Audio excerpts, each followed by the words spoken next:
I just want you to see where Jim's standing now is up in the grass. Where the fella in the orange is standing, that is that platform that I was on before him, and the fella in the gray there. They're on the platform.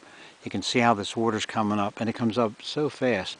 Right where I'm standing, this whole trail is going to be underwater in the next half hour.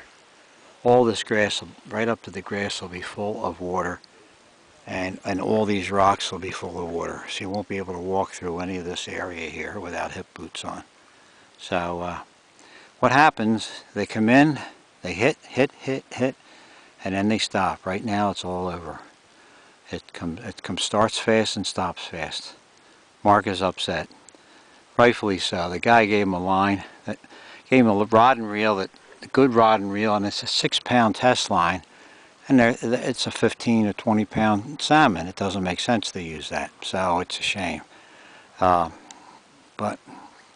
that's what happens when you use somebody else's equipment.